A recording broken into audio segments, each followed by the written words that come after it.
حتیٰ توارا عنی، حتیٰ کہ آپ صلی اللہ علیہ وسلم مجھے نظر نہیں آ رہے تھے، کافی دور آپ صلی اللہ علیہ وسلم چلے گئے۔ یہاں سے یہ پتہ چلا کہ اس طرح لوگوں کے سامنے ہی مجمع میں بیٹھ جانا قضائے حاجت کرنے کے لیے، پیشاب کرنے کے لیے، یہ مذموم ایک فعل ہے۔ آپ صلی اللہ علیہ وسلم لوگوں کی نظروں سے اوجھل ہو گئے، دور جا کر آپ صلی اللہ علیہ وسلم نے قضائے حاجت کی۔ فقضا حاجتہ، تو آپ صلی اللہ علیہ وسلم نے وہاں قضائے حاجت کی، اور بعد میں پانی سے آپ صلی اللہ علیہ وسلم نے استنجا کیا۔ عن ابی ہریرہ رضی اللہ تعالیٰ عنہ قال قال رسول اللہ صلی اللہ علیہ وسلم اتقوا اللاعنین الذی یتخلی فی طریق الناس او فی ظلہم۔ آپ صلی اللہ علیہ وسلم نے فرمایا کہ دو لعنت والے کاموں سے بچو، یعنی جو چیزیں لعنت کا سبب بنتی ہیں آپ ان کاموں سے بچو۔ تو آپ نے فرمایا کہ جو آدمی لوگوں کے راستے میں قضائے حاجت کرتا ہے، ظاہری بات ہے جو آدمی وہ گزرے گا تو وہ کہے گا یہ کس لعنتی کا کام ہے، کس لعنتی نے ایسا کیا ہے، تو وہ لعن تن کرے گا۔ جو بھی لوگوں کے راستے پر قضائے حاجت کر دے، آپ نے فرمایا او فی ظلہم، یا ان کے سائے والی جگہ پر، درخت کا سایہ، لوگ نیچے بیٹھ کر جناب سایہ حاصل کرتے ہیں، اور وہاں پر کوئی قضائے حاجت کر دے، پیشاب کر دے، پخانہ کر دے، تو ظاہری بات ہے لوگ اس پر لعن تن کریں گے، تو گویا کہ وہ خود اپنے اوپر یعنی یہ لعنت والا جو لیبل ہے یہ چسپاں کروا رہا ہے۔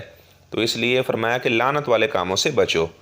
تو امام ابو داود رحمہ اللہ نے حضرت معاذ رضی اللہ تعالیٰ عنہ سے ان الفاظ کا بھی اضافہ نقل کیا ہے، والموارد، جو پانی کی گھاٹ ہے وہاں پر بھی کوئی آدمی اس طرح پیشاب یا پخانہ وغیرہ نہ کرے۔ اور بعض روایات میں یہ الفاظ ہیں اتقوا الملائن الثلاثہ، 3 لعنت والے کاموں سے بچو، یعنی وہ سبب بنتے ہیں لعنت کا۔ تو پہلی چیز البرازہ فی الموارد، پانی کی گھاٹ پر پیشاب کرنا، اور آپ نے فرمایا وقاریت طریق، شاہراہ عام پر، عام راستے پر کوئی آدمی قضائے حاجت کرے، وذل، اور جو کسی راستے پر سائے میں قضائے حاجت کرے، تو آپ صلی اللہ علیہ وسلم نے فرمایا کہ ان لعنت والے کاموں سے بچو۔ یعنی کوئی آدمی پانی کی گھاٹ پر اس طرح پیشاب نہ کرے، عام راستے پر پیشاب نہ کرے، اور لوگوں کے سائے حاصل کرنے والی جو جگہ ہے وہاں پر بھی کوئی پیشاب یا پخانہ وغیرہ نہ کرے۔ امام احمد نے ابن عباس رضی اللہ تعالیٰ سے بیان کیا ہے او نہ کہ ماں، یعنی جہاں پر صاف پانی ہے، پانی کا چشمہ وغیرہ ہے، لوگ وہاں سے پانی بھرتے ہیں، تو وہاں پر بھی کوئی آدمی اس طرح یعنی پیشاب وغیرہ نہ کرے۔ لیکن یہ جو روایت انہوں نے بیان کی ہیں امام احمد نے اور امام ابو داود نے، فرماتے ہیں کہ یہ ضعیف درجے کی روایات ہیں، لیکن بہرحال مسئلہ اسی طرح ہے کہ ایسی جگہوں پر قضائے حاجت نہیں کرنی چاہیے۔ امام طبرانی نے یہ الفاظ کا بھی اضافہ کیا ہے النہج عن قضاء الحاجت تحت الاشجار المثمرہ، یعنی جو پھالدار درخت ہے وہاں اس کے نیچے یعنی پیشاب کرنا یا اس طرح پخانہ کرنا، فرماتے ہیں کہ اس سے بھی منع کیا گیا ہے۔ یعنی اگر کوئی ایسا درخت لگا ہوا ہے جس پر پھل لگے ہوئے ہیں، ظاہری بات ہے لوگ وہاں پھل توڑنے کے لیے آئیں گے، اگر اس درخت کے نیچے کوئی آدمی پیشاب کر دے، پخانہ کر دے، تو ظاہری بات ہے لوگ کہیں گے یہ کس لعنتی آدمی کا کام ہے جس نے یہاں پر پیشاب پخانہ کر دیا ہے، تو لوگ اس پر لعنت بھیجیں گے۔ تو آپ صلی اللہ علیہ وسلم نے پھلدار درختوں کے نیچے بھی اس طرح پیشاب کرنے سے منع کیا ہے۔ اور آگے انہوں نے ان الفاظ کو بھی اضافہ کیا وَضَفَّةِ النَّهْرِ الْجَارِ، جاری نہر کے کنارے پر بھی اس طرح پیشاب کرنا منع ہے۔ کوئی آدمی جاری نہر ہے، ظاہری بات ہے تو اس کے کنارے پر لوگ اپنا کام بھی کر رہے ہوتے ہیں، اس طرح کچھ لوگ سیر و تفریح کے لیے بھی جا رہے ہوتے ہیں، تو آپ صلی اللہ علیہ وسلم نے وہاں پر بھی پیشاب کرنے سے منع کیا۔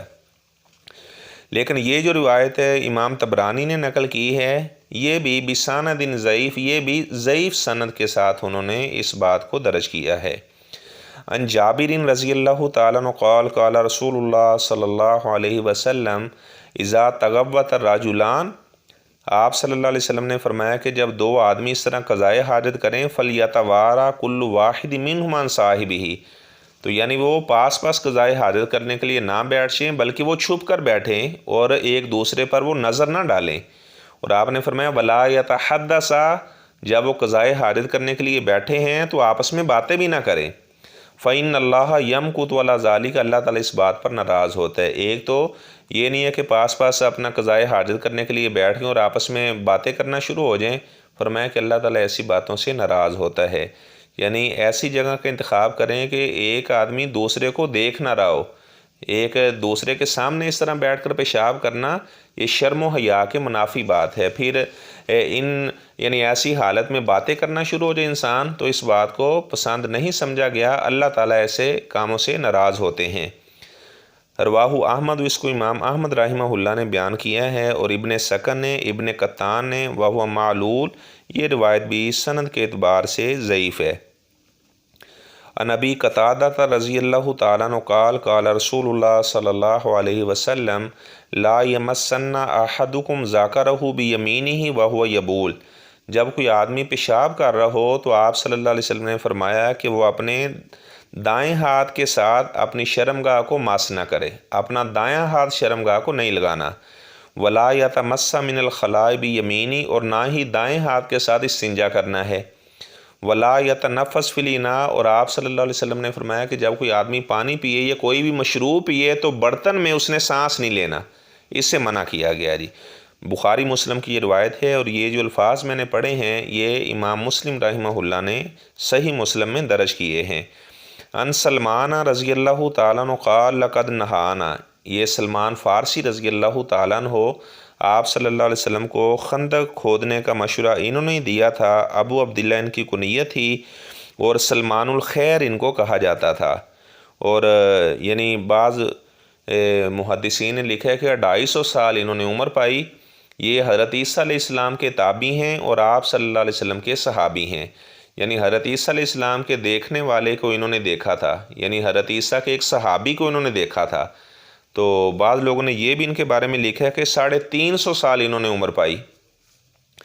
سلمان فارسی رضی اللہ تعالیٰ عنہ کہتے ہیں لقد نہانا رسول اللہ صلی اللہ علیہ وسلم، آپ صلی اللہ علیہ وسلم نے ہمیں منع کیا ان نستقبل القبلہ، یہ کہ ہم قبلے کی جانب منہ کر کے پیشاب کریں یا پخانہ کریں، آپ صلی اللہ علیہ وسلم نے منع کیا ہے۔ لغائطین او بول او نستنجی بالیمین، یا ہم دائیں ہاتھ کے ساتھ استنجا کریں، اس سے بھی آپ صلی اللہ علیہ وسلم نے منع کیا ہے۔ او نستنجی باقل من 3 احجار، یا 3 ڈیلوں سے کم سے استنجا کریں، اس سے بھی آپ صلی اللہ علیہ وسلم نے منع کیا ہے۔ یعنی کم سے کم جو ڈیلے استعمال کرنے ہیں ان کی تعداد 3 ہونی چاہیے، 2 ڈیلوں کے ساتھ یا 1 ڈیلے کے ساتھ استنجا نہیں کرنا چاہیے۔ او نستنجی برجیع او عظم، یا آپ صلی اللہ علیہ وسلم نے فرمایا کہ کوئی آدمی ہم میں سے گوبر کے ساتھ یا ہڈی کے ساتھ استنجا کرے تو اس سے بھی آپ صلی اللہ علیہ وسلم نے منع کیا ہے۔